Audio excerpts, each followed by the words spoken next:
as a patient. Is that true? That is all completely incorrect. The truth of the matter is that I gave my patients an informed consent about the mask. I practice evidence based medicine, and I seem to be trying to be told that I have to follow an executive order provided to me by our governor. I don't tell her how to practice her job, how to do her job.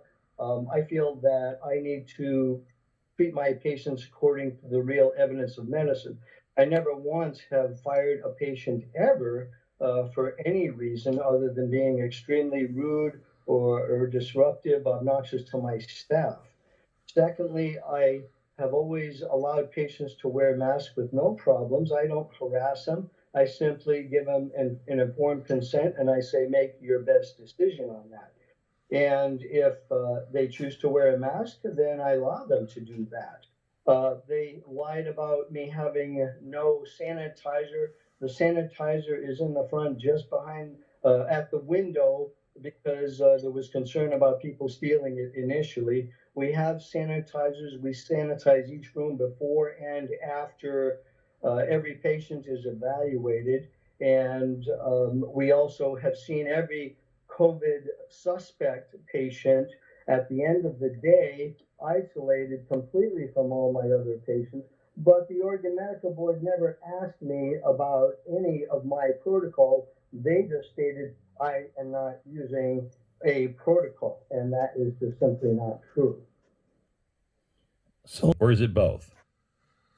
Well, this is definitely a freedom question. And I think what's really ultimately happening is political retaliation. You'll see in the order that they claim this is an emergency. But the first complaint that was filed was back in July. If this was an emergency, they would have filed something then. They had the evidence then, and they didn't file an emergency suspension. What happened is my client committed the greatest offense of all. He attended a Trump rally recently, and it was after that that the board suspended his license. So to me, this appears to just be political retaliation and also a violation of his due process rights. They didn't give him adequate notice. They didn't give him an opportunity to object or a hearing. They just simply called him up and said, we're terminating your license. Didn't give him an explanation at all. Yes, it's very simple to put forth. Dr. Fauci's standard, if you will, is that regarding the use of hydroxychloroquine to treat COVID 19, he makes one simple statement: there is no randomized control study. So, based on using, quote, the Fauci standard, I would ask anyone to say, show me one good quality study, one randomized control study that shows me convincingly that the mask actually prevents COVID or helps to reduce COVID infection. I could easily argue, based on scientific methods, that the opposite may very well be true, and perhaps that ought to be investigated, but nobody seems to be interested in that because ultimately it comes down to obedience to whoever the current chiefs are saying. It doesn't matter what real science demonstrates to us, but if you look before March of 2020, you see a completely different standard. And then when it became opportunistic for Dr. Fauci to change his tune and now say, oh, let's wear a mask now, he suggested possibly wearing goggles. I was actually waiting for them to say, let's use earplugs too. That way we can be deaf, dumb, and blind.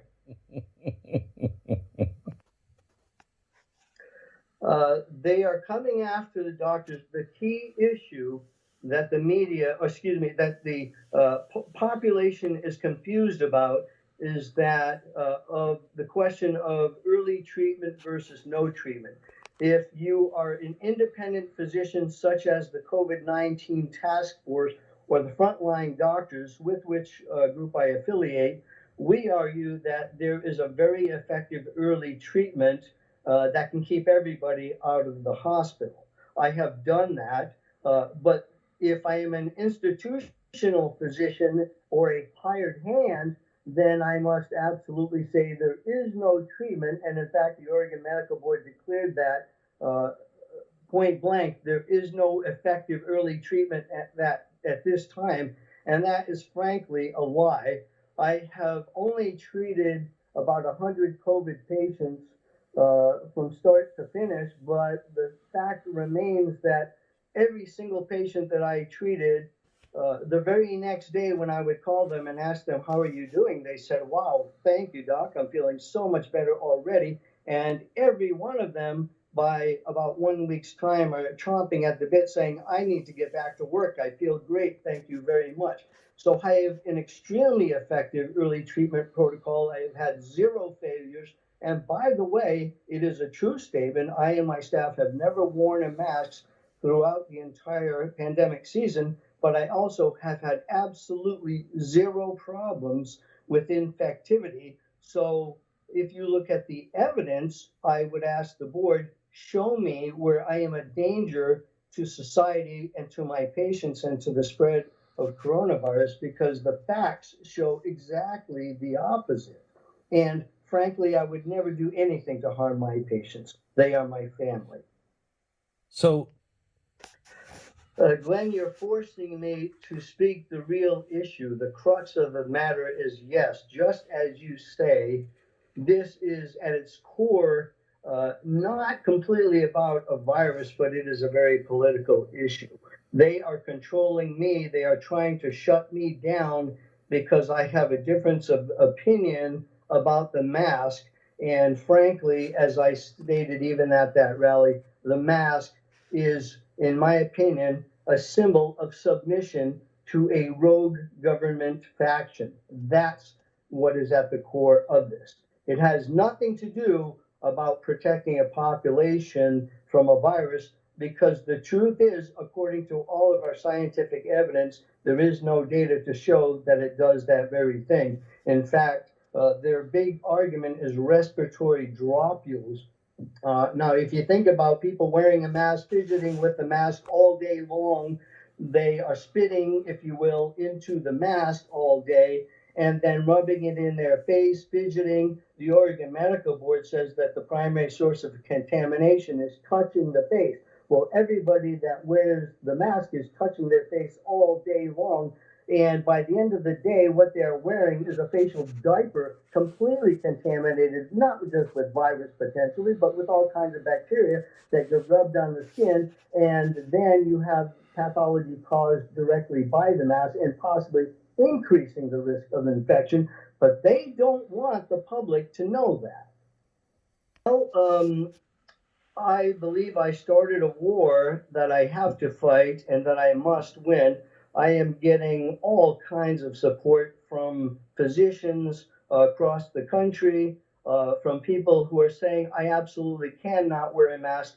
This is truly a mask of tyranny, and I'm in for the duration. And all I am interested in is the truth, and I am interested in practicing evidence-based medicine without interference from my government. I am the one with a medical degree. My governor does not have a medical degree.